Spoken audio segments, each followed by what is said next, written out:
Good morning. आज पुन्हा एकदा सर्व्हिस मार्केटिंगच्या लेक्चर मध्ये तुमचं स्वागत आहे. सर्व्हिस मार्केटिंगचे आपण 2 युनिट संपवलेले आहेत, सक्सेसफुली कंप्लीट केलेले आहेत आणि तुमच्या असाइनमेंट सुद्धा झालेल्या असाव्यात असं मी समजते. आणि आज आपण जो सर्व्हिस मार्केटिंगचा 3rd युनिट स्टार्ट करणार आहोत त्यामध्ये काही क्वालिटी अस्पेक्ट्स आपल्याला स्टडी करायचे. How to manage quality aspects of service marketing, म्हणजे कुठल्या क्वालिटी अस्पेक्ट्सच्या थ्रू आपण ती सर्व्हिस मेजर करू शकतो, मेजरमेंट्स कसे घेता येतील त्यासाठी काही मॉडेल सुद्धा आपल्याला यामध्ये दिलेले आहेत. खूप इंटरेस्टिंग पार्ट आहे. सर्व्हिसेस आपण रोजच्या रोज घेतो बघा, आणि त्यामुळे आपल्याला स्वतःला त्याचा एक्सपिरियन्स आहे की सर्व्हिसचा आपला एक्सपिरियन्स कसा आहे, त्यामध्ये कुठले फेल पॉइंट्स असतात, म्हणजे अडचणी कुठल्या येतात, त्याला आपण कसं फेस करतो किंवा आपल्यावर त्याचं इम्प्रेशन त्या सर्व्हिसचं कसं असणार आहे किंवा आपण रिपर्चेसिंग कधी करू शकतो. तर ह्या सगळ्या गोष्टी इतक्या साध्या आणि सिंपल आहेत की ऍक्च्युली टीवायच्या मुलांच्या दृष्टीने हा सिलेबस खूपच इझी आहे असं मला वाटतं. त्यामुळे आपण थोडंसं जास्त जिथे गरज आहे तिथे थोडं जास्त घेण्याचा प्रयत्न करतोय, आणि ज्या गोष्टी तुमच्या माहितीतल्या आहेत, जनरली तुम्ही त्या रोज फेस करता, त्या थोड्याशा आपण पुढे फास्टली जातोय. फास्टली असं नाही म्हणता येणार, पण तुम्हाला मी जनरली एका वाक्यात सांगितलं तरी समजतं की सर्व्हिसेस या इंटेन्जिबल आहेत. हो आहेत, कारण की आपण त्या गोष्टी बघू शकत नाही. त्या गोष्टी कशा आहेत की त्याच्यावर विश्वास करणं अवघड होतं की नाही. आता जी गोष्ट तुम्ही प्रोडक्ट कसे बघू शकता, मग प्रोडक्टवर तुम्हाला विश्वास ठेवायला काहीच वाटत नाही किंवा परचेसिंग करताना तुम्हाला ते सोपं वाटतं. तसं आता मला ह्याची क्वालिटी बघायची सर्व्हिसची, तर ती मी कशी ती मेजर कशी करणार किंवा त्याच्यावर विश्वास कसा करणार, तर त्यासाठी सर्व्हिस क्वालिटी कशी इम्प्रूव्ह करता येईल किंवा रिसर्च कसा करता येईल सर्व्हिस क्वालिटीचा.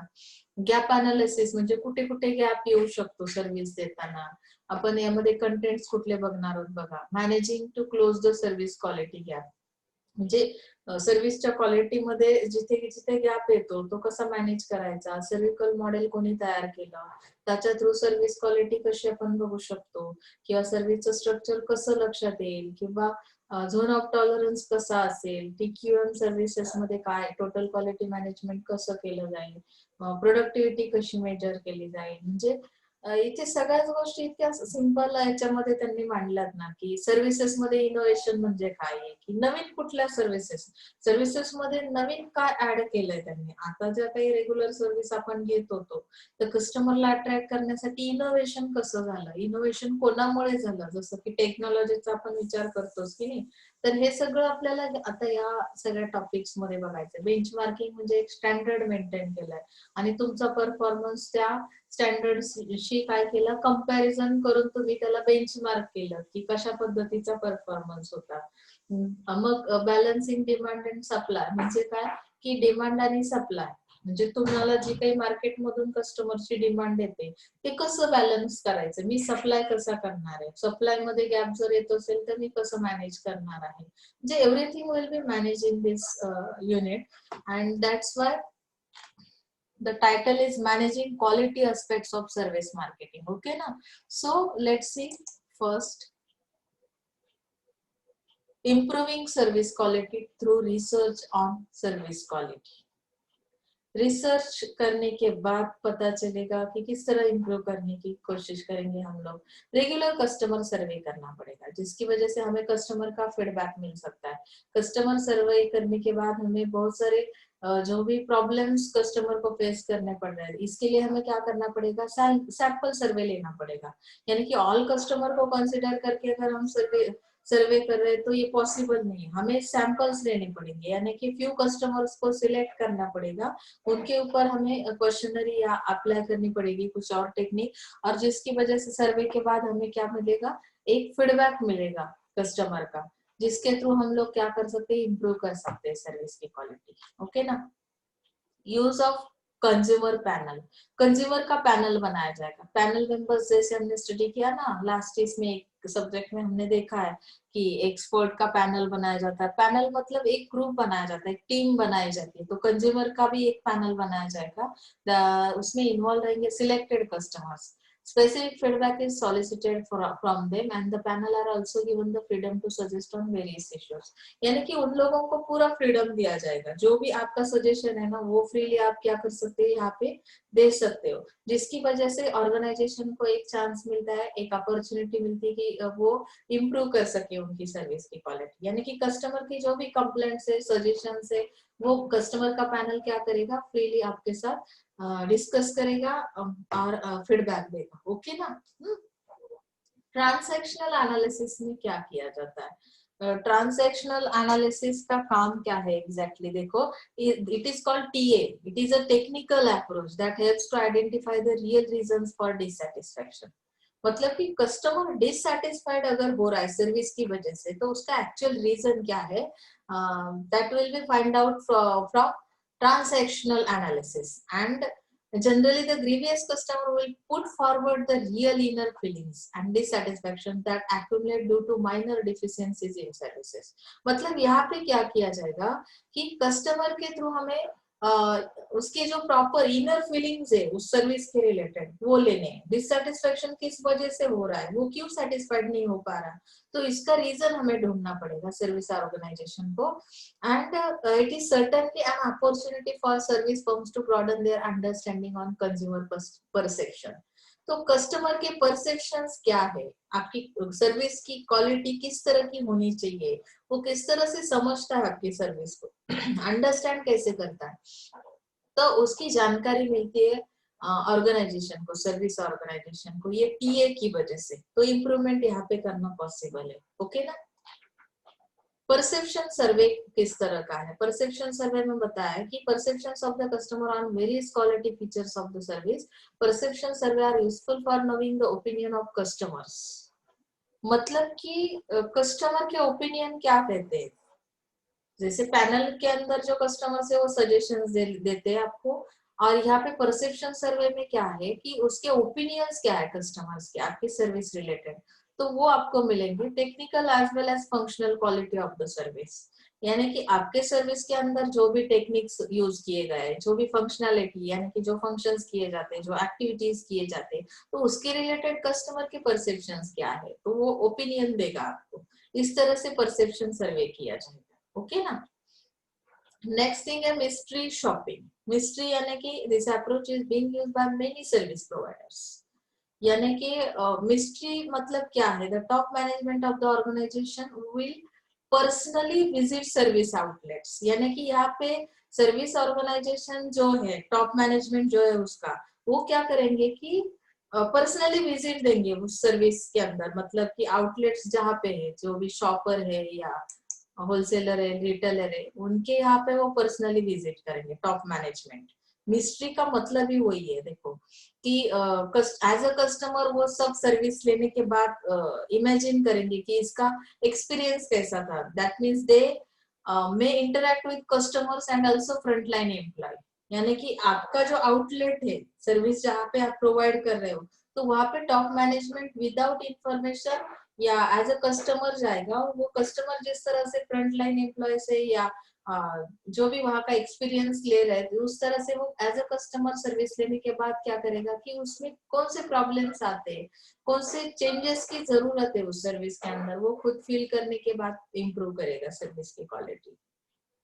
की कसं झालं माहितीये की तुम्ही स्वतः सर्विस प्रोव्हायडर आहात, म्हणजे असं बऱ्याचदा होतं की सपोज एखाद्या टीचरच तुमच्या क्लासरूम मध्ये येऊन बसले, त्यांनी ऍज अ स्टुडंट फील केलं की मी जर एखादा दुसऱ्या कोणाचा तरी टीचरचा लेक्चर हे करत असेल, तर मला काय फील होतंय तो लेक्चर केल्यानंतर, त्यानुसार मी तो एक्सपिरियन्स काउंट करेल आणि मला ह्या सिस्टीम मध्ये कुठे चेंजची गरज आहे का, ही जी एज्युकेशनल सर्व्हिस आहे तर ह्यामध्ये कुठे चेंजेस अपेक्षित आहे का, ऍज अ टॉप मॅनेजमेंट किंवा ऍज अ हेड, अशा पद्धतीने काय केलं जातं की तो एक्सपिरियन्स स्वतः घेऊन नंतर त्यावर इम्प्रूवमेंट केली जाते। लक्षात येते। Analysis of complaints.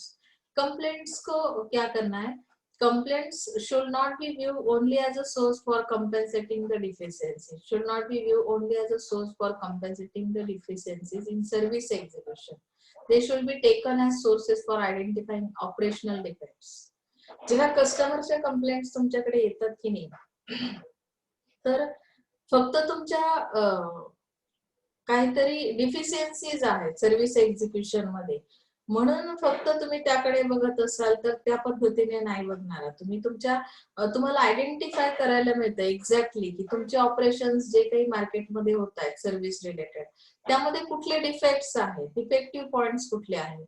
मग तिथे तिथे तुम्हाला करेक्शनची गरज पडणार आहे आणि ते डिफेक्ट्स काढून टाकण्याचा प्रयत्न केला जाईल, आणि ज्यामुळे तुम्ही काय करू शकता, सर्व्हिसमध्ये इम्प्रुव्हमेंट करू शकता, त्याच्या सर्व्हिस क्वालिटीमध्ये इम्प्रुव्हमेंट करू शकता. अनालिसिस करा, कंप्लेंट्स किती आहेत.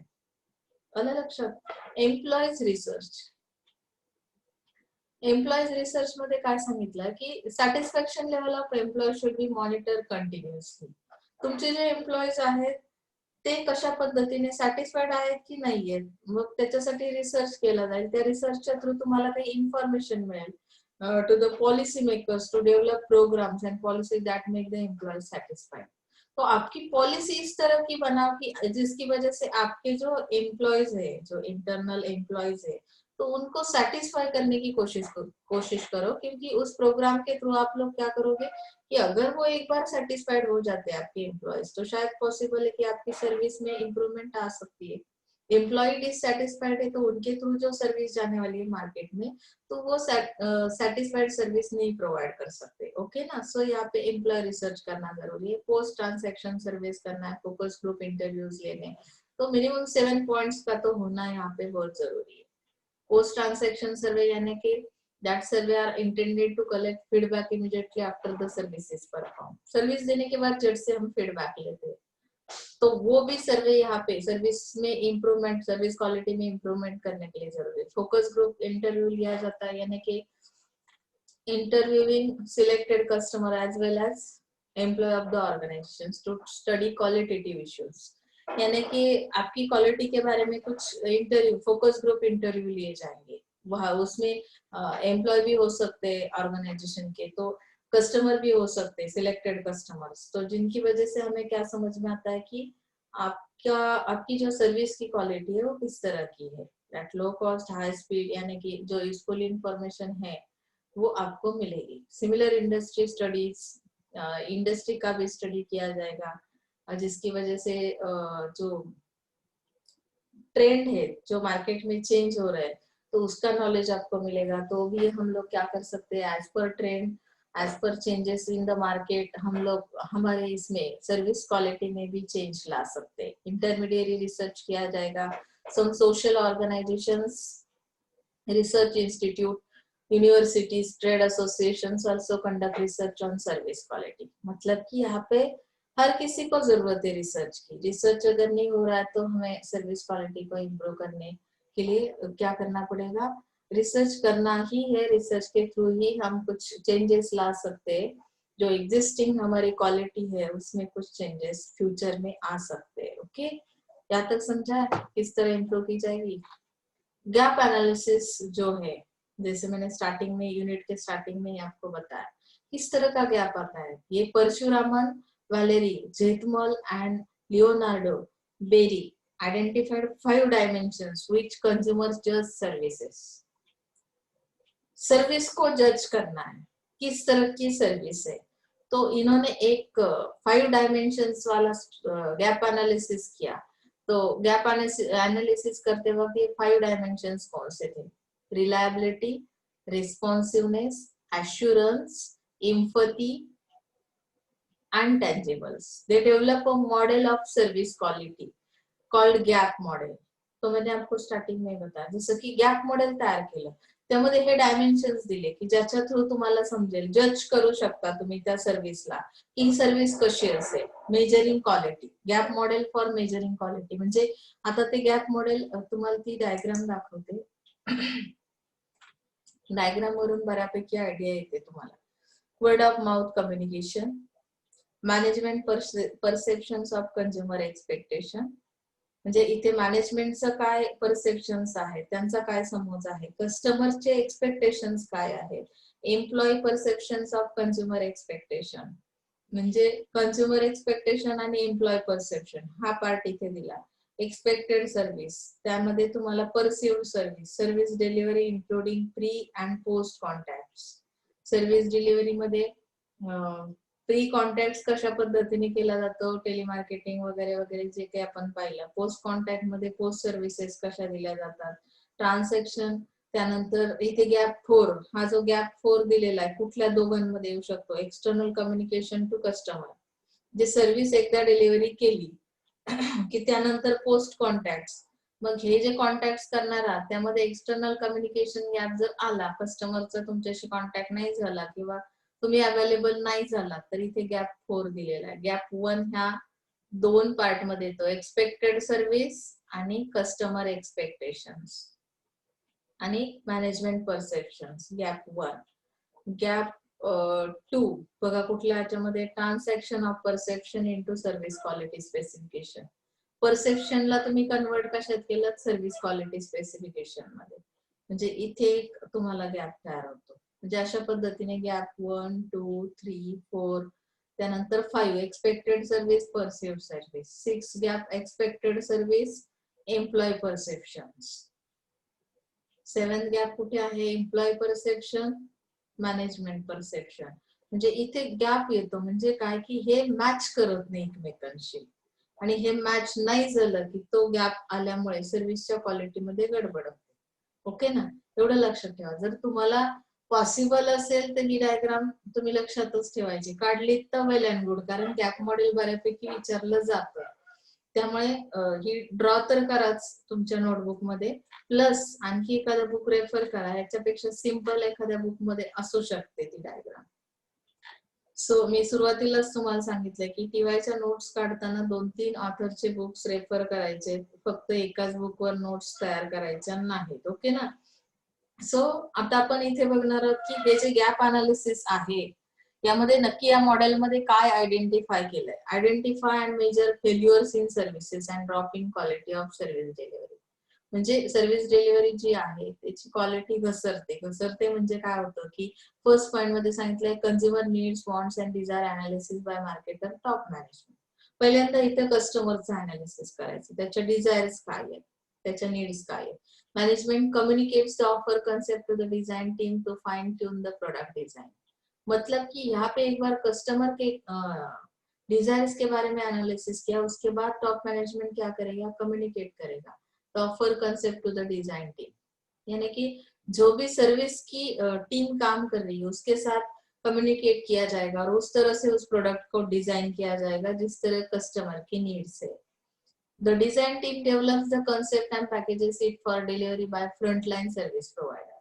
यानी कि यहाँ पे फ्रंटलाइन सर्विस प्रोवाइडर जो है उसके थ्रू उस पैकेज को क्या किया जाएगा, डिलीवर किया जाएगा, डिलीवरी दी जाएगी, उसमें डिजाइन किया होगा. The provider are responsible for the final transaction. मतलब कि लास्ट मोमेंट तक आपका जो सर्विस प्रोवाइडर है वो रिस्पॉन्सिबल है सर्विस डिलीवरी के लिए. In other word, moment of truth.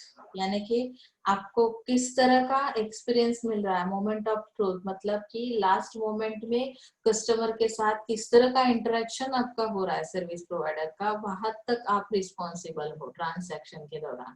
The design team end top management also communicate through media. अभी डिजाइन करने वाली टीम जो है, काम करने वाली, एंड टॉप मैनेजमेंट, वो लोग कहाँ से कम्युनिकेट करते हैं, तो मीडिया के थ्रू. एंड पब्लिक रिलेशन विद कस्टमर्स, कस्टमर्स के साथ भी relation banana, end users end other opinion leaders. क्योंकि अगर ये कम्युनिकेशन नहीं रहा तो भी गैप आ सकता है, क्योंकि कस्टमर के परसेप्शन क्या है, टॉप मैनेजमेंट के परसेप्शन क्या है, इनके बीच अगर गैप है तो फिर हमारा जो मॉडल है, जैसे हमने यहाँ पे स्टडी किया मॉडल के अंदर कि आपका मैनेजमेंट जो है उसके परसेप्शन अलग है, यहाँ पे एम्प्लॉय परसेप्शन अलग है, तो इसके बीच भी गैप है. तो ये गैप निकालना है, इसके लिए कम्युनिकेशन होना इन लोगों के बीच बहुत जरूरी है. तो in each of the above stages offers communication gap which goes on to contribute comprehension and delivery problems by each of the internal customer. तो ये जो डिलीवरी में प्रॉब्लम्स क्रिएट करने वाला मॉडल है, तो इसमें हम लोग क्या कर सकते हैं फिर. तो model can be understood by classifying the gaps into 2 broad categories. अभी यहाँ पे 1 2 3 4 5 6 7 ऐसे बहुत सारे गैप्स दिए, तो इनको समझना तो इतना आसान नहीं, तो हमने समझने के लिए क्या कर दिया, इस गैप मॉडल के दो ही कैटेगरीज, ब्रॉड कैटेगरीज बना दिए, जिसके थ्रू हम लोग क्या कर सकते हैं, सर्विस डिलीवरी प्रोसेस कंप्लीट कर सकते हैं। तो इसमें फर्स्ट आता है कस्टमर गैप, दूसरा आता है प्रोवाइडर गैप। तो ये समझने के लिए आसान हो सकता है। इतने सारे गैप अगर हमने डायग्राम में जितने गैप्स देखे तो वो समझना, अंडरस्टैंड करना इतना इजी नहीं होगा। तो first we have to see customer gap. Okay ना, customer suffers from a gap between the services that he had expected and that which was delivered or what he experienced. The expectation of customer is built up due to the following. अभी customer के expectations यहाँ पे customer gap के अंदर बताया कि उसका जो experience है, उसके expectations क्या है और किस तरह की सर्विस उसे प्रोवाइड की जा रही है, तो उसका एक्सपीरियंस क्या होगा। तो इसके लिए उन्होंने एक्सपेक्टेशंस के बारे में, कस्टमर एक्सपेक्टेशंस के बारे में कुछ चीजें हमें शेयर की है।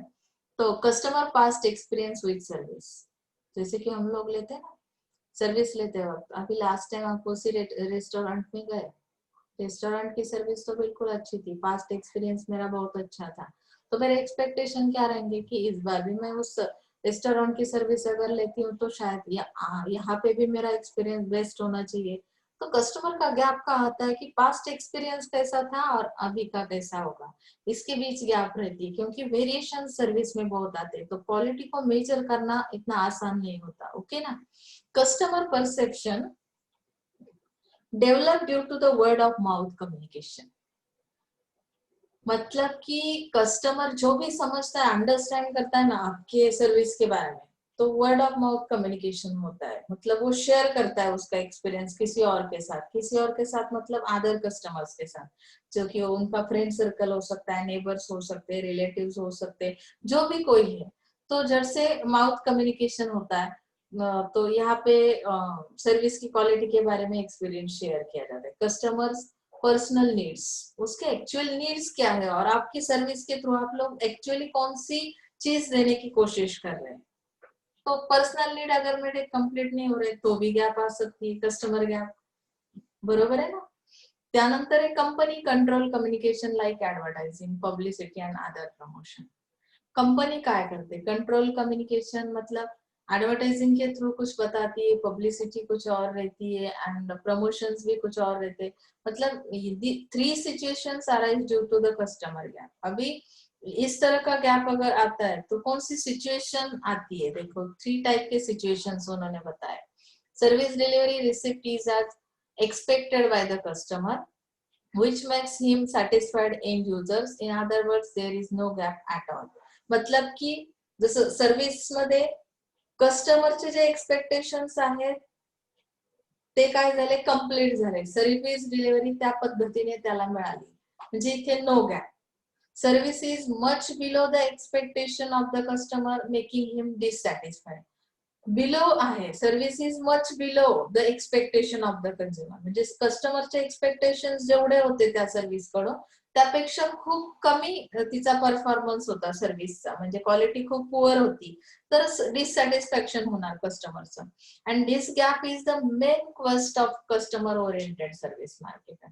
And service delivery is beyond what he had expected. Beyond असं म्हणजे काय, की सर्व्हिस डिलिव्हरी अशी होती की कस्टमरने जेवढं एक्सपेक्ट केलं होतं त्याच्या पलीकडे, म्हणजे त्याच्यापेक्षा खूप better, that means customer delight, मग त्यावेळेस कस्टमर हॅपी होण्याची शक्यता आहे। Customer is fully on the way to get transform into an advocate of services and firm. This should be the long term goal of any marketer. जशा तीन टाईपच्या situation सांगितल्या की जिथे बिलो आहे कस्टमर सर्व्हिस तर तिथे डिससॅटिस्फॅक्शन होतं, जिथे एक्सपेक्टेड सर्व्हिस आहे तिथे तुम्ही काय होतं, नो गॅप असतो, आणि जिथे बियॉन्ड असते तिथे कस्टमर डिलाइट होतो। एवढं तुम्हाला कस्टमर गॅप मध्ये कळलंय। ओके, प्रोव्हायडर गॅप काय सांगतो बघा। आता सर्व्हिस प्रोव्हायडर गॅप कसा येतो, कस्टमर एक्सपेक्टेशन आणि मॅनेजमेंट परसेप्शन, म्हणजे कस्टमर काहीतरी वेगळंच त्याचे एक्सपेक्टेशन असतात आणि ऍक्च्युअली मॅनेजमेंटचे परसेप्शन म्हणजे त्यांचं वेगळंच काहीतरी असणार त्यांच्या माइंडमध्ये, ते काहीतरी वेगळ्याच पद्धतीने तुम्हाला प्रोव्हाइड करण्याचा प्रयत्न करतात। So some reasons for gap first to occur are inadequate marketing research, lack of upward communication, म्हणजे काय की मॅनेजमेंटचे परसेप्शन्स जे आहेत, कस्टमरचे जे एक्सपेक्टेशन्स आहेत, ते मॅनेजमेंटला कदाचित माहितीच नाहीयेत. इथे जो रिसर्च केला गेला त्यामध्ये काय झालं की अपवर्ड कम्युनिकेशन मध्ये गॅप आलेला आहे. त्यामुळे काय झालं की ऍक्शन्स डिफरंट झाल्या. इथे बघा, तुम्हाला इथे रिझन कळेल. Some reasons for gap first.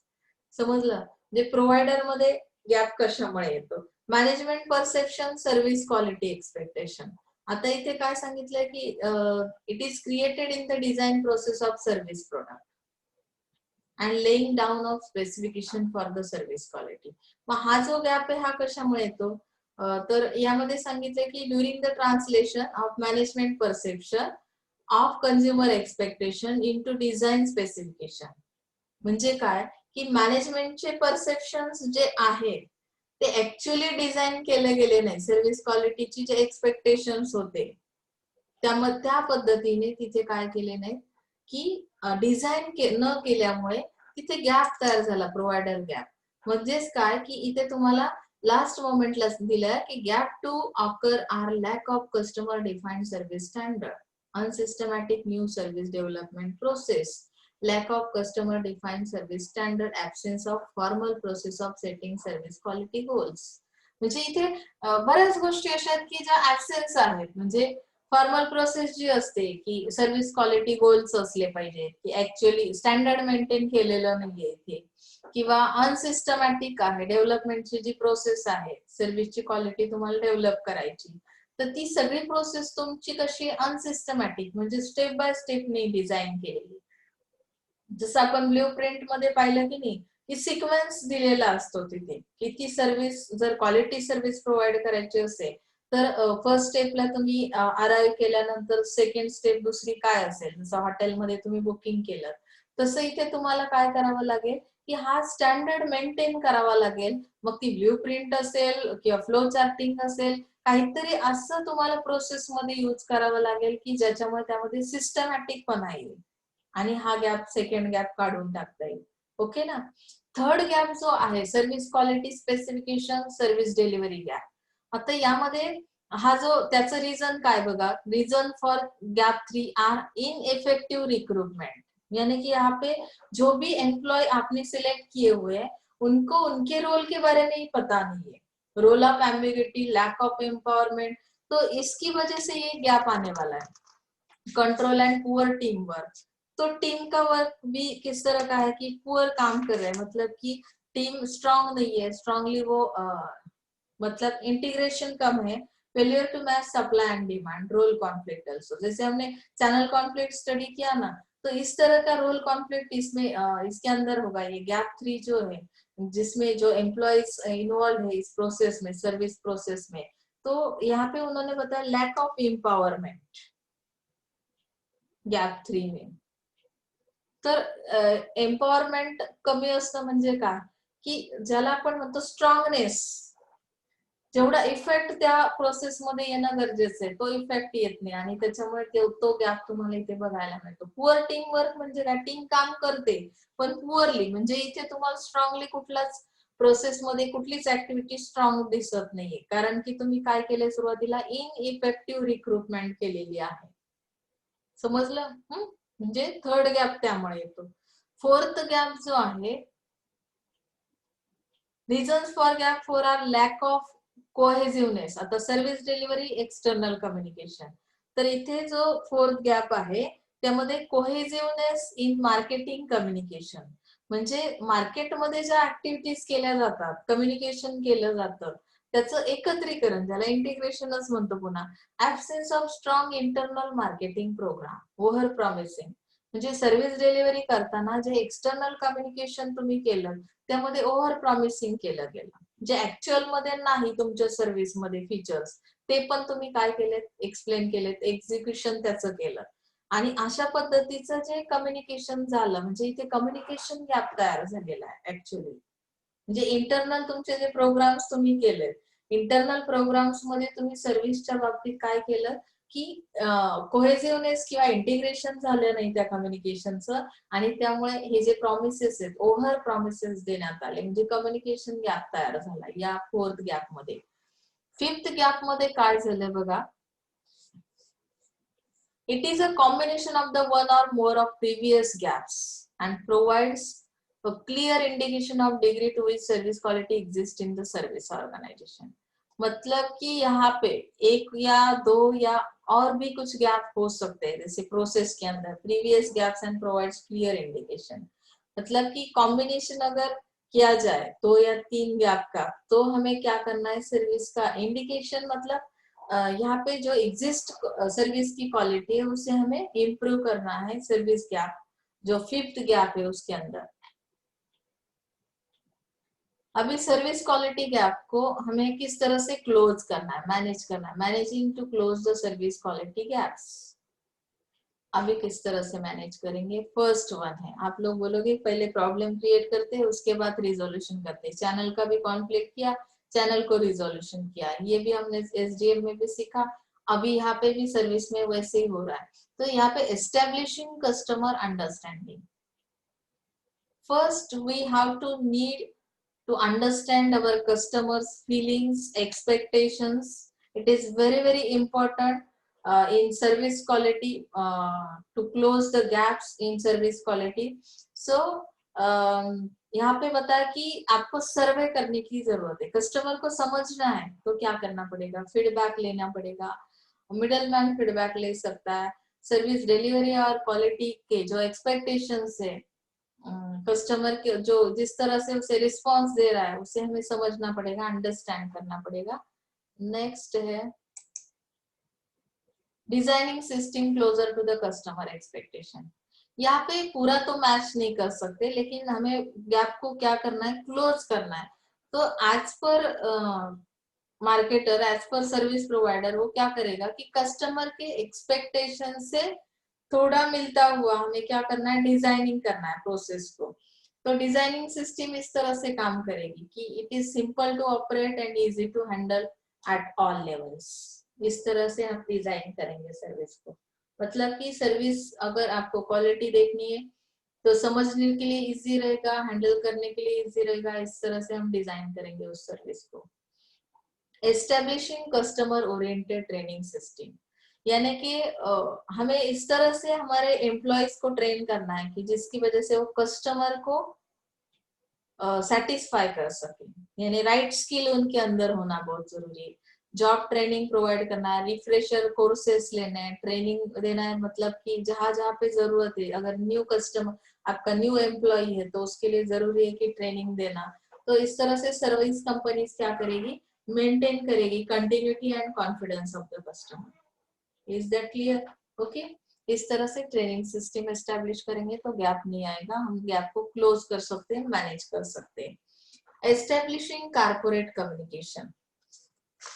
अभी कारपोरेट कम्युनिकेशन क्या कर रहा है कि service companies must have centralise communication, यानी कि policy about the service features, service related जो भी पॉलिसी कारपोरेट बनाती है, तो सेल्स प्रमोशंस कौन से दिए जाते हैं, डिलीवरी किस तरह की जाए दी जाती है, मतलब सर्विस को डिलीवर किस तरह से किया जाता है। तो इस तरह का जो कम्युनिकेशन है, language about the service facilities offered must be precise, तो ये मेन चीज उन्होंने एक्सप्लेन की। यानी कि उसके जो रिप्रेजेंटेटिव्स है उनको कौन सी लैंग्वेज में वो कम्युनिकेट कर सकते हैं।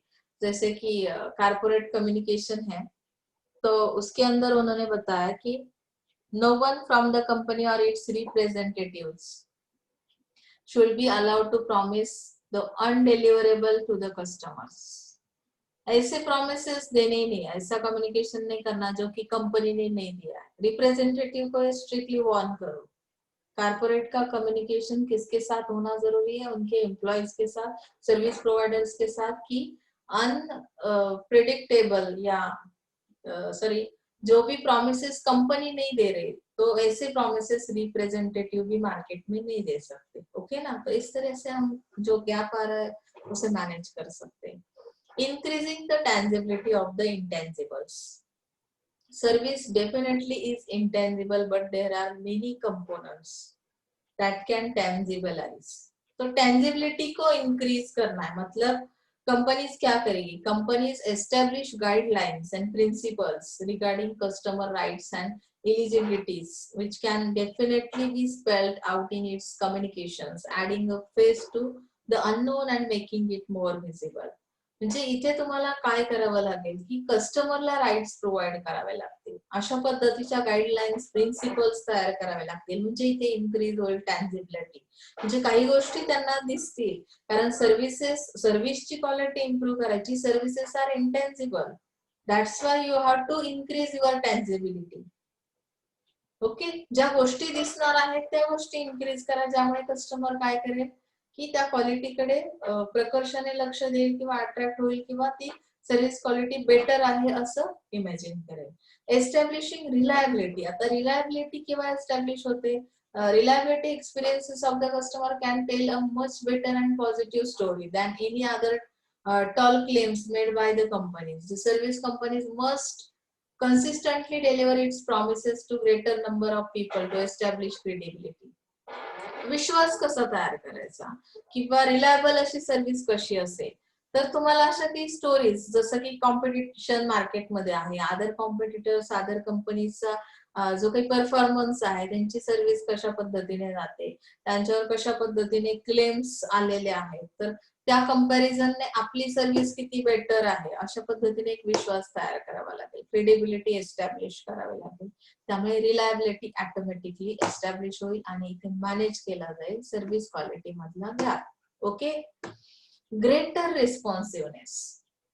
आता रिस्पॉन्सिव्हनेस म्हणजे तुम्ही रिस्पॉन्स देणं खूप गरजेचं आहे as a service provider. It is not the defect और the lack of quality that alienates the customer as much as the unresponsive attitude does. The organization must build a culture of quicker and timely response.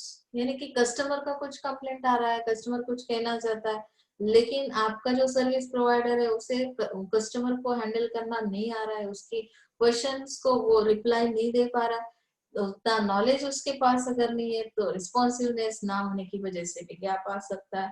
तो आपका responsiveness किस तरह का होना चाहिए? Greater होना चाहिए. Customer के complaints भी हो, सजेशंस भी हो, जो भी वो आपसे सुनना चाहता है, जो भी हेल्प लेना चाहता है, आप लोग प्रोवाइड कर सकते हो. Is that clear? Understanding customer Joan of tolerance. Customer K patience को जानना भी बहुत जरूरी है, यानी कि कस्टमर कितने टाइम तक जोन ऑफ टॉलरेंस रख सकता है. जोन ऑफ टॉलरेंस हम डीपली देखने वाले आगे के पॉइंट में है. जोन ऑफ टॉलरेंस, तो यहाँ पे टॉलरन्स यानी कि ज्याला आपण म्हणतो की वेटिंग पिरियड, सहनशीलता किती आहे, कशा पद्धतीची आहे. एखादी सर्व्हिस देताना किती डिले झाला तर कस्टमर वेटिंगला राहू शकतो किंवा पेशन्स टिकवून ठेवू शकतो. तर हा जो त्याचा झोन ऑफ टॉलरन्स आहे कस्टमरचा, तो अंडरस्टँड केला की तुम्हाला गॅप बरोबर सर्व्हिस क्वालिटी मध्ये येणारा काढून टाकता येईल. ओके,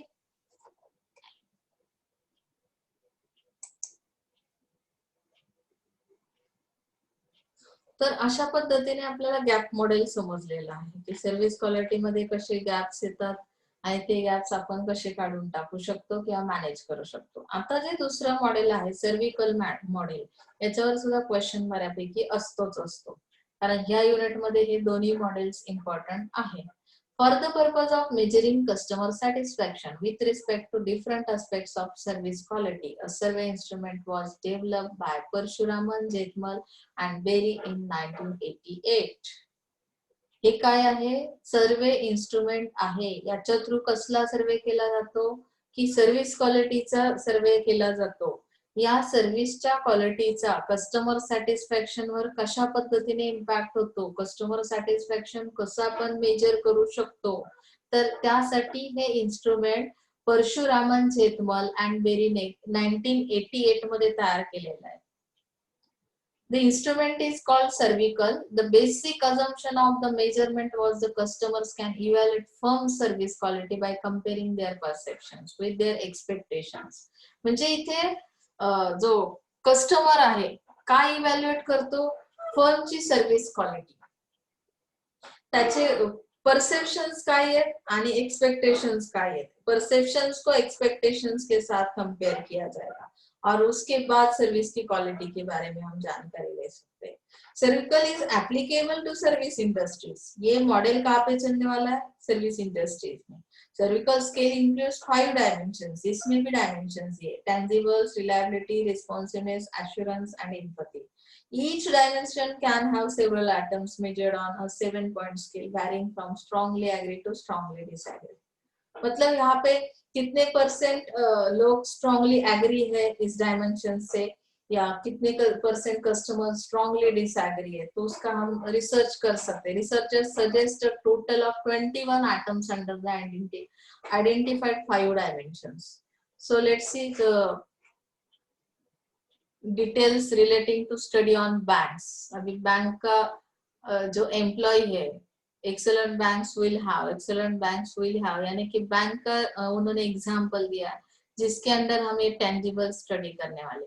अगर बैंक की सर्विस है तो टेंजिबल्स क्या है? Excellent banks will have modern equipment, visually appealing physical facilities, यानी कि जो इक्विपमेंट्स टेक्नोलॉजी आप यूज कर रहे हो ना, अभी मॉडर्नाइजेशन हो रहा है तो बैंक में भी बहुत सारे इक्विपमेंट्स आ रहे हैं कि अगर मुझे मेजर्स करने, कैश को भी ये करना है तो मैं क्या करूंगी, मशीन के थ्रू करूंगी, तो उतना मुझे टाइम कम लगेगा। नीट वेल ड्रेस एम्प्लॉयज, अभी ये क्यों बताया, हम लोग तो कॉलेज में भी कैसे आते हैं, सुबह में नाइटी पहन के आने वाले लोग भी है। TYBMS आपको पता है कौन है वो, मार्केटिंग के स्टूडेंट्स में तो सबको पता है। Neat and well dress employees का होना क्यों जरूरी है सर्विस के अंदर? वो आपका फर्स्ट इंप्रेशन रहता है, वो आपका फिजिकल एविडेंस देता है सर्विस क्वालिटी का। तो इसके अंदर बैंक में काम करने वाले लोग जो है, neat well dress employees, visually appealing materials associated with the service like brochures और स्टेटमेंट्स, यानी कि जो भी सर्विस आप बैंक की सर्विस प्रोवाइड कर रहे हो, तो बैंक के अंदर कौन सी सर्विस देनी है, नया अकाउंट खोलना है, तो उसका जो इंफॉर्मेशन है फर्स्ट स्टेप में क्या करना पड़ेगा, सेकेंड स्टेप में क्या करना पड़ेगा, तो उसकी जो इंफॉर्मेशन है, मटेरियल है, वो ब्रोशर्स के अंदर होना जरूरी है। कुछ तो इंफॉर्मेशन, कुछ तो स्टेटमेंट्स आपके पास होना जरूरी है, जिसकी वजह से वो टेंजिबल मिलेगा आपके सर्विस कस्टमर को, और कस्टमर को उसका नॉलेज आ सकता है, ये टेंजिबल्स की वजह से सर्विस क्वालिटी समझ में आती है। Okay, reliability, excellent banks will have, reliable यानी carry out what they promise to do. अगर आपने कुछ प्रोमिसेस दे रखे सर्विस के बारे में तो उसे कैरी करना ये आपकी जिम्मेदारी है, रिस्पॉन्सिबिलिटी है। Show sincere interest in solving problems, बहुत बार लोग इरिटेट हो जाते हैं बैंक में, अगर 2 बार गए ना एक ही प्रॉब्लम लेके, कोई कस्टमर जाता है तो सामने वाला इस तरह से प्रॉब्लम सॉर्ट आउट करता है कि ये कहाँ से आ रहा है, मतलब ये कहाँ का कस्टमर है यार, बहुत तकलीफ दे रहा है, मतलब उनका जो गेस्चर पोस्चर है, एक्सप्रेशंस की वजह से ही समझ में आता है, तो हम लोगों का भी इंटरेस्ट नहीं रहता फिर वापस उस बैंक की सर्विस लेने में। तो show sincere interest in solving problems, perform well right from the first time. First time performance well देना है यानी कि नेक्स्ट टाइम खराब देना, ऐसा तो नहीं है। Perform well right from the first time, जब भी बैंक में नया कस्टमर कोई आता है तो उसके साथ आपका परफॉर्मेंस अच्छा होना चाहिए, सर्विस अच्छी होनी चाहिए। Insist on error free records, error free record होना चाहिए, मतलब कि आपके बैंक के ऊपर किसी का क्लेम है, किसी ने केस की, कोर्ट मैटर है, तो रिलायबल सर्विस कैसे हो सकती है? सो रिलायबिलिटी अगर दिखानी है तो इस तरह के फीचर्स मेरे सर्विस के अंदर होना जरूरी है। ओके, नेक्स्ट है रेस्पॉन्सिवनेस, कैसा है आपका? Excellent banks will have, employees of excellent banks will have, किस तरह से एम्प्लॉयज बैंक के आपको रिस्पॉन्स देते हैं? टेल कस्टमर से exactly when the service will be perform, आपका टाइमिंग फिक्स होना जरूरी, कब आपकी सर्विस देने वाले, म्हणजे सर्विसचा टायमिंग फिक्स असला पाहिजे। Give prompt service to customer, prompt service देना यानी कि अभी जैसे मैं आपको बताती हूँ, क्लास में भी हम लोग सीखते हैं मार्केटिंग, जब तो देखते हैं कि लंच ब्रेक कितना 1 आवर का है, तो आपने 2 घंटे का लंच ब्रेक लिया, वो पर्सन जो सुबह से वेटिंग पे है उसका नंबर है और आपका लंच ब्रेक हो गया, वापस 2 घंटे बढ़ गए, तो प्रॉम्प्ट सर्विस है कि यहाँ पे कस्टमर के लिए नहीं है। कोई यहाँ पे पेंशनर भी हो सकता है, ओल्ड एज का पर्सन हो सकता है, तो उसके लिए किस तरह से आपका रिस्पॉन्स किस तरह से एम्प्लॉय का होना चाहिए कस्टमर के लिए, तो वो भी यहाँ पे बहुत इंपॉर्टेंट है सर्विस क्वालिटी के लिए। Always be willing to help customers, customers को हेल्प करना, ये आपका विल होना, विल पावर इस तरह की होना बहुत जरूरी। Have the knowledge to answer customer question. कभी कभी रिस्पॉन्स क्यों नहीं दे पाते हम लोग, क्योंकि हमारे पास खुद सर्विस का इतना ज्यादा नॉलेज नहीं रहता है। प्रॉपर नॉलेज अगर नहीं है तो हम लोग नॉलेज ना होने की वजह से कस्टमर के क्वेश्चंस को आंसर नहीं दे पाते। ओके ना। एश्योरेंस किस तरह से दे सकते, किस चीज की, मतलब खात्री ज्याला देणं म्हणतो। Employees of excellent banks will have instil confidence in customers. Customers को कॉन्फिडेंस देना है। Be consistently courteous to customers. Strongly आप कस्टमर्स के साथ रह सकते हैं। Have the answers to customer question. Ensure safety in transaction with customers. Transaction जब किया जाता है आपकी सर्विस का, तो सेफ्टी उसमें प्रोवाइड करना कस्टमर के लिए, ये एक एश्योरेंस का ही पार्ट है। ओके, समझ में आ रहा है ना यहाँ तक।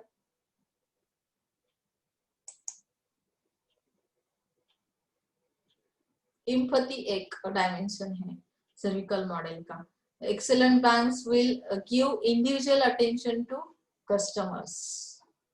इंडिविजुअल जब अटेंड करते ना कोई एक कस्टमर को हम लोग सर्विस के दौरान, तो कस्टमर बहुत सॅटिस्फाय रहता है, उसे ट्रस्ट होता है। ज्याला आपण मराठीत सहानुभूती देणं म्हणतो, त्याला आपण काय करतो की कस्टमरला बऱ्याच वेळेस काही नॉलेज नसेल, काही प्रॉब्लेम क्रिटिकल जर आले, की सपोज ट्रान्झॅक्शन मध्ये प्रॉब्लेम्स आले, तर तुम्ही इंडिव्हिज्युअल एका कस्टमर साठी पर्सनली अटेन्शन देऊन काम करतो त्या प्रॉब्लेम मधून बाहेर येण्यासाठी। Have convenient operating hours for all their customers. Convenient operating hours, जसं मी आता सांगितलं की कन्व्हिनियन्स कशावरून ठरणार आहे। एखाद्याला तुम्ही सकाळपासून 7 वाजेपासून तो माणूस वेटिंगला आहे, लंच ब्रेक तुम्ही 1 तासाचा सोडून 2 तास घेताय, ऑपरेटिंग हावर्स तुम्ही कन्व्हिनियंट देताय का, तर नाही। Understand the specific needs of their customers. कस्टमरचे स्पेसिफिक नीड्सला अंडरस्टँड करणं, that is called empathy. Okay, हे झालं तुमचं सर्व्हिकल मॉडेल। त्यानंतर आता आपण पुढे जातोय, measuring service quality. How to measure the service quality. Quality dimensions काय आहेत, मग सर्व्हिस क्वालिटीचे डायमेन्शन्स आपण बघतोय आता। त्यामध्ये फर्स्ट येतं performance. Every product is supposed to deliver benefits and measures of its quality of is performance of the offer. Dish scorer which can clean plates completely and quickly will be performance measures.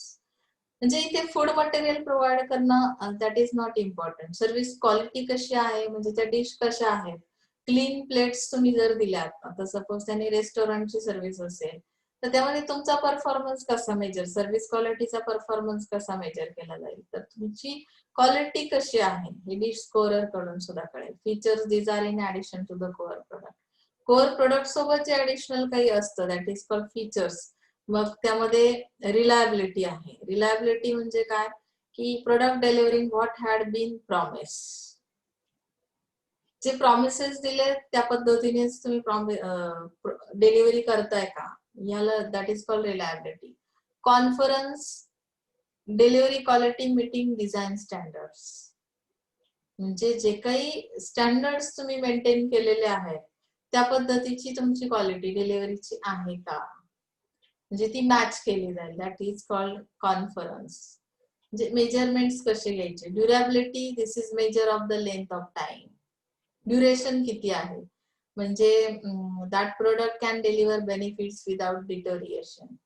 म्हणजे delay जर होत असेल service मध्ये, time period तुमचा duration fix आहे, एखादी जर order तुम्ही घेतली तर ती ऑर्डर तुम्हाला किती दिवसांच्या आत कंप्लीट करायची, मॅक्झिमम आणि मिनिमम टाइम पिरियड तुम्हाला काय करायचंय, सेट करायचंय। म्हणजेच मेजरमेंट्स घेता येतील की प्रोडक्ट डिलिव्हरी बेनिफिट मिळालं की नाही। ओके ना। Serviceability, if the product can be repaired with ease and speed then it is a measure of quality. म्हणजे क्वालिटी जर मेजर करायची, product can be repaired with ease म्हणजे काय, की प्रोडक्ट रिपेअर कसं झालं, त्याला मेंटेनन्स सर्व्हिस कशी मिळाली, speed, then it is measure of quality. म्हणजे स्पीड किती होता सर्व्हिसचा आणि मेंटेनन्सची सर्व्हिस कशी झाली, त्यानुसार सर्व्हिस ॲबिलिटी तुमच्या लक्षात येते। Aesthetics, this is the measure of the product's look. एक तुम्ही एन्व्हायरमेंट क्रिएट करता प्रोडक्टच्या बाबतीत, that is called aesthetics. Perceived quality. Okay, इथपर्यंत समजलंय?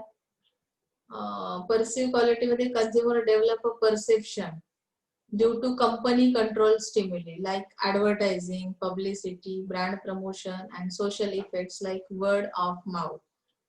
म्हणजे इथे तुमची परसिव्ड क्वालिटी कशी आहे, कंपनी कशा पद्धतीने कस्टमरचे परसेप्शन्स लक्षात घेते, अंडरस्टँड करते, किंवा ऍडव्हर्टायझिंग कसं केलं जातं, प्रमोशन्स कसे दिले जातात ब्रँडला, आणि सोशल इफेक्ट्स कसा होतो त्याच्या वर्ड ऑफ माउथ कम्युनिकेशन जे केलं जातं, त्यानुसार ते मेजरमेंट्स घेतले जातात. ओके, आता परशुरामांनी काय केलंय की 5 डायमेन्शन्सचं पुन्हा एकदा जजिंग केलंय की सर्व्हिसच्या अंडर तुम्ही जे काही डायमेन्शन्स आलेत, रिलायबिलिटी आहे, मग त्यामध्ये काय करणार, मेजर्स कशी करणार ती, performance of the initial service. तुमच्या बँकचं एक्झाम्पल घ्यायचं की नाही, रिलायबल आहे, मग आता इनिशियल सर्व्हिस कशी आहे, त्याचा प्रत्येक एम्प्लॉयचा परफॉर्मन्स बघितला जाईल. अॅक्युरेसी इन बिलिंग, बिलिंग कसं केलं जातं, म्हणजे फंक्शन्स त्यांचे जे आहेत त्याच्यामध्ये किती अॅक्युरेसी आहे ते पाहिलं जाईल. त्यानंतर कीपिंग रेकॉर्ड्स करेक्टली. आता मागचं एखादा डॉक्युमेंट तुम्हाला पाहायचं असेल, तुमचा एखादा नंबर, अकाउंट नंबर तुमच्याकडून गहाळ झाला, तर तुम्हाला तिथे रेकॉर्ड मेंटेन केलेलं असेल तर सापडू शकतो. मग ते रेकॉर्डच जर तुमचं प्रॉपर नसेल तर कशी तुम्ही रिलायबिलिटी सांगू शकता, नाही सांगू शकत. परफॉर्मिंग सर्व्हिस पंक्च्युअली, म्हणजे काय की पंक्च्युअल असणं, टाइम पंक्च्युएशन त्याला आपण म्हणतो, की तुमचा परफॉर्मन्स असा असला पाहिजे सर्व्हिसचा की पंक्च्युअलिटी त्यामध्ये आली पाहिजे. रिस्पॉन्सिव्हनेस मध्ये कसं मेजर केला जातो रिस्पॉन्सिव्हनेस, तर टाइमलीनेस ऑफ सर्व्हिस, इथे सुद्धा टाइम बघितला जातो. रिस्पॉन्स टाइम मध्ये येतो का, तुमची काही कंप्लेंट गेली त्याला उत्तरच आलं नाही एखाद्या सर्व्हिस प्रोव्हायडर कडून, रिस्पॉन्स नाही आला टाइम मध्ये, तर काय झालं, service quality low. Mailing transaction, मेलला तुम्हाला काही उत्तर आली पाहिजे, त्यामध्ये सेफ्टी सिक्युरिटी तुमच्या कस्टमरला वाटली पाहिजे. एफिशियंट कस्टमर सपोर्ट केला पाहिजे. गिव्हिंग प्रॉम्प्ट सर्व्हिस, म्हणजे प्रॉम्प्ट सर्व्हिस कशाला म्हणतात की तुम्हाला जिथे जिथे नेसेसरी आहे तिथे तिथे सपोर्ट करणं, ज्या गोष्टीचं नॉलेज नाही सर्व्हिसचं ते नॉलेज प्रोव्हाइड करणं, that is called prompt service. Okay ना, म्हणजे रिस्पॉन्सिव्हनेस मध्ये जर मेजर करायचं असेल रिस्पॉन्सिव्हनेस, तर अशा हे 4 तुम्हाला मेजरमेंट साठी पॉइंट्स दिलेत. अश्युरन्स जर मेजर करायचं असेल तर अश्युरिटी कशी मिळते, फिजिकल सेफ्टी मिळाली, फायनान्शियल सिक्युरिटी मिळाली, कॉन्फिडेन्शियलिटी तुमची इन्क्रीज झाली, कॉन्फिडन्स लेवल वाढली, 100% जॉब गॅरंटी तुम्हाला मिळाली. म्हणजे ही कोणासाठी, this relates to the knowledge, skill and competence of the service provider. म्हणजे सर्व्हिस प्रोव्हायडर साठी ह्या गोष्टी, it also indicates their ability to generate trust and faith. म्हणजे ट्रस्ट जर त्याला सर्व्हिस प्रोव्हायडरला कस्टमरच्या माइंड मध्ये तयार करायचं असेल, तर अगोदर त्याला एवढ्या सेफ्टी मिळाल्या पाहिजेत, त्याला खात्री असली पाहिजे त्या जॉबची. Security is freedom from danger, risk और डाऊट. सिक्युरिटी मिळाली की ऑटोमॅटिकली तो सर्व्हिस प्रोव्हायडर काय करेल, त्याची कॅपॅसिटी वाढेल किंवा सर्व्हिस डिलिव्हरी मध्ये पोलाइटनेस येईल.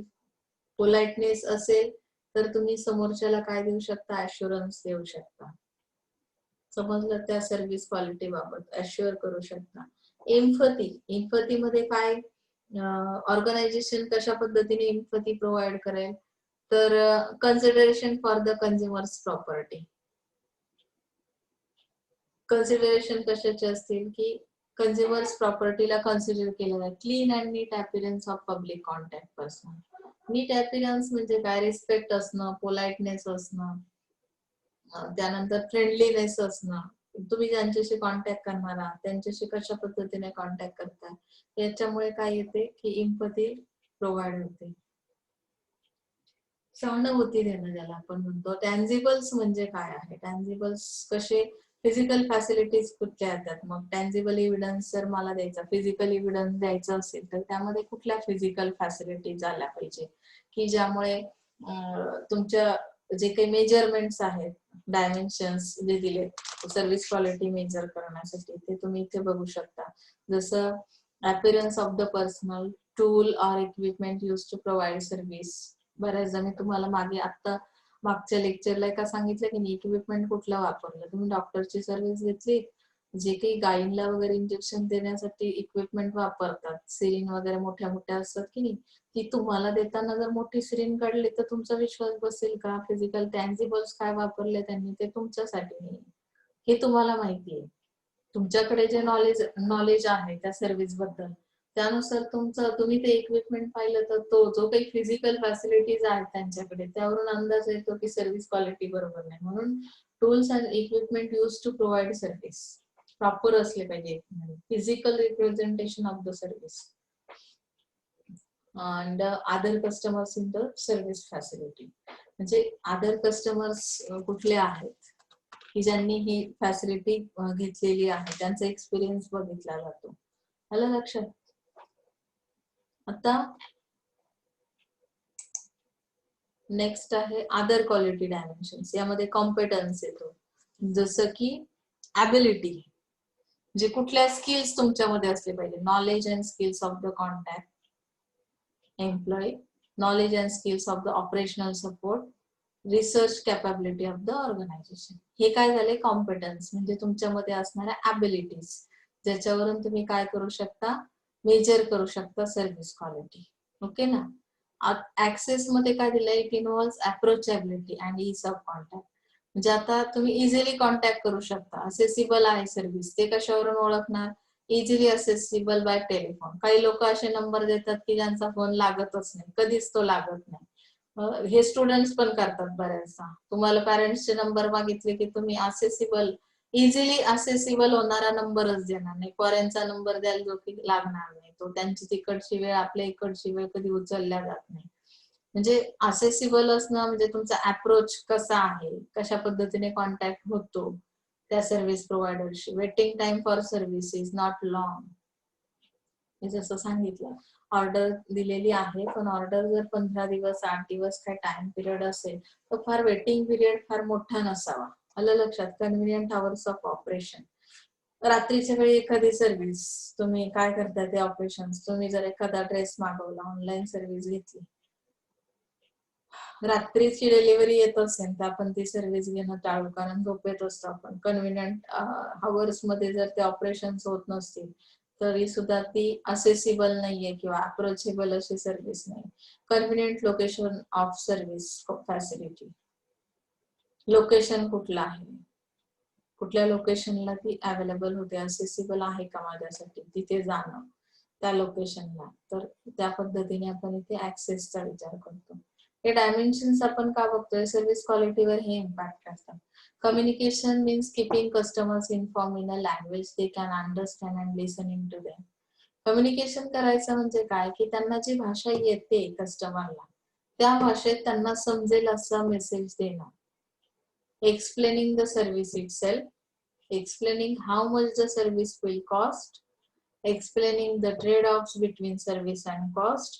आता इथे ट्रेड ऑफ्स म्हणजे काय? Where one thing increases and another must decreases. म्हणजे काय? सर्व्हिस आणि कॉस्ट यांचं रिलेशन दिलेलं आहे की सर्व्हिसेस त्याची डिमांड जशी इन्क्रीज झाली तशी कॉस्ट काय होईल? डिक्रीज होईल. कॉस्ट इन्क्रीज झाली, सर्व्हिस ची डिमांड काय झाली? म्हणजे अशा पद्धतीने हे ट्रेड ऑफ कन्सेप्ट एक्सप्लेन केली जाते की सर्व्हिसची डिमांड कशी आहे त्यानुसार सर्व्हिसच्या बाकीच्या फॅक्टर्सवर कसा इम्पॅक्ट होईल, त्याचा इन्क्रीज आणि decrease. Assuring the consumers that problem will be handle. म्हणजे तुम्ही जे काही प्रॉब्लेम्सवर सोल्युशन शोधताय सर्व्हिसच्या बाबतीत, तर त्याबद्दल अश्युरिटी द्या कस्टमरला की आम्ही ते हँडल करतो प्रॉब्लेम. तुम्हाला काही प्रॉब्लेम असेल तर आम्ही तो सॉल्व्ह करू शकतो. क्रेडिबिलिटी मध्ये काय असतं की ट्रस्ट वर्दीनेस, म्हणजे विश्वासार्हता कशी येते, तर होनेस्टी कशी असली पाहिजे. Customer best interest at heart. The indicators are company name.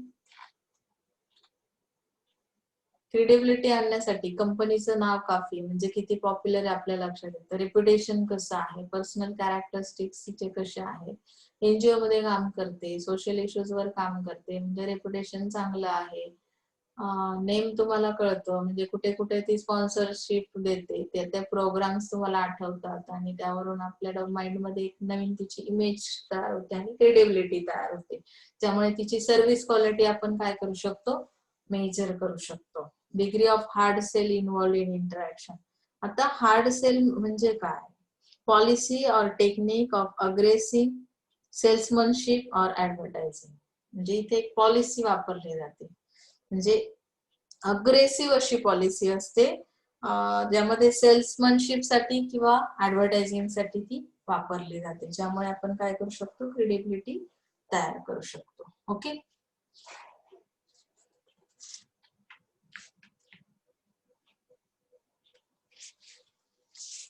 आपण झोन ऑफ टॉलरन्स बघणार आहोत आता.